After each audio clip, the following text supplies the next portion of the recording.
헌법재판소 결정을 이 사건의 인정사실의 근거로 사용할 수 없는 것은 헌법재판소장 권한대행 문영배의 평의 결과의 왜곡 때문입니다. 한국경제 2025년 5월 5일 문영배 만장일치 만들어 보려고 윤성구 오래 걸려 기사입니다. 헌법재판소장 권한대행 문영배는 2025년 4월 4일 탄핵 선고 후 한 달 정도 지나서 대외 활동을 하면서 윤석열 대통령의 파면 결정이 자신의 모욕담인 양 이야기한 것이 기사화되었습니다. 대통령의 파면과 같은 중요한 사건의 선고를 한 재판관으로서 그리고 대한민국의 헌법재판소의 권한대행의 지위에 있었던 자로서 굉장히 부적절한 처사임을 이 자리를 빌어 지적을 하고자 합니다. 또한 문영배는 헌법재판관의 의견이 당초 만장일치가 아니었음을 스스로 실토를 하고 있습니다. 헌법재판소는 재판관이 협의하에 만장일치의 결론을 내려야 하는 기관이 아닙니다. 재판관 각자가 독립하여 판단을 하고 그에 따른 결정을 인용이든 기각이든 내리면 그만입니다. 그런데 문영배는 선고기일을 미루면서 자신의 뜻에 따라 파면 결정에 동의할 때까지 다른 재판관에게 결정을 설득하는 황당한 짓을 하였습니다. 또한 그러한 짓을 태연자약하게 만천하의 공공연히 떠벌리고 다니고 있습니다. 이는 자신의 임기가 얼마 남지 않아서 실질적으로 선고기일의 종기가 정해진 사안에서 권한대행의 권한을 남용한 것을 자인하는 것에 다름 아닌 것이라 할 것입니다. 국제신문 5월 6일자 기사입니다. 또한 문영배는 이 자신의 이야기가 기사화되는 자리에 윤석열 신속 파면을 촉구하는 서울대 공동시국선언에 참여한 서울대 생명과학부 이땡땡 교수와 일본 2세 윤석열 탄핵 시국선언을 이끈 우땡땡 교수와 함께하였습니다. 법관이 이러한 문영배 권한대행의 태도는 법관이 자신의 양심에 따라 법관의 양심에 따라 판단을 한 것이 아니라 자신의 사상에 따라 판결을 하였음을 공공연히 버젓이 드러낸 것이고 이러한 행동에 대한 아무런 문제의식이 없다는 점이 지적되어야 마땅합니다. 그렇다면 이러한 편향된 사람이에요. 왜곡된 분명히 만장일치가 아니었는데 만장일치를 강요당해서 만장일치가 된 이 평의 결과는 이 본 법정의 내란 법정의 사실인정의 근거로 사용되어서는 아니 됩니다. 대통령은 파면되었습니다. 헌법재판소는 윤석열 대통령을 파면하였지만 결론에서 대통령이 이 사건 비상계엄 당시에 어떤 고뇌를 하였는지 여부를 결정문에 담고 있습니다.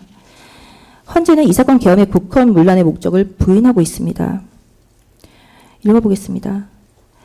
피청구인이 취임한 이래 국회 다수 의석을 차지한 야당이 일방적으로 국회의 권한을 행사하는 일이 거듭되었고 이는 피청구인을 수반하는 정부와 국회 사이에 상당한 마찰을 가져왔다. 피청구인이 대통령에 취임하여 이 사건 계엄을 선포하기까지 2년 7개월도 안 되는 기간 동안 22건의 탄핵소추안이 발의되었다. 야당이 주도한 이례적으로 많은 탄핵소추로 인하여 여러 고위공직자들의 권한 행사가 탄핵심판 중 정지되었다. 국회의 예산안 심사도 과거에는 감액이 있으면 그 범위에서 증액에 대해서도 심사에 반영되었으나 헌정사상 최초로 국회 예산결산특별위원회에서 야당 단독으로 증액 없이 감액에 대해서만 의결을 하였다.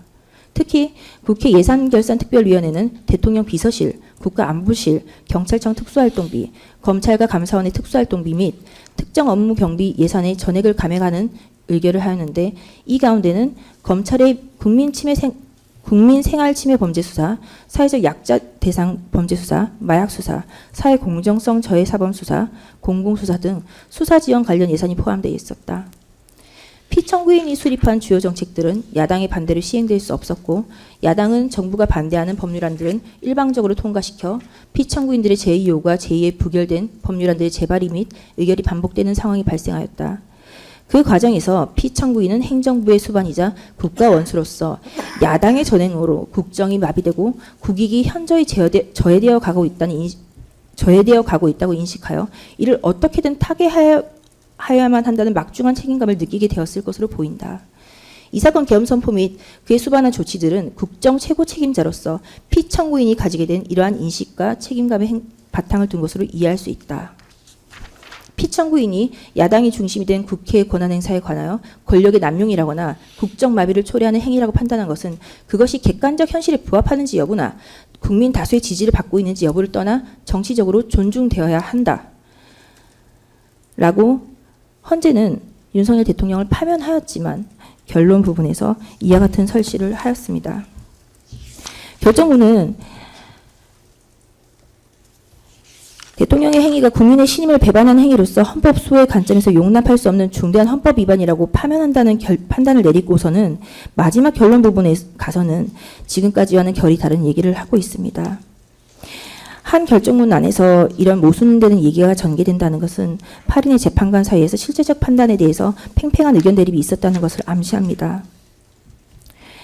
이 헌재의 결정의 결론 부분은 이 사건 내란 우두머리 사건의 국헌 문란의 목적을 부인하기에 충분한 설시라고 생각이 됩니다.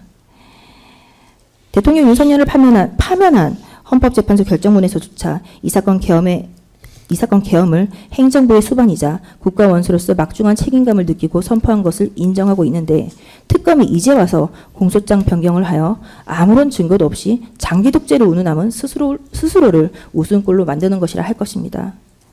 이 사건 대통령의 적법한 비상대권의 행사인 비상계엄의 선포가 내란에 해당하는지 여부는 그 판단과 각종 절차법, 증거법, 평의 왜곡이 인정되지 않는 헌법재판소 판결문에 기초해서는 아니 될 것입니다.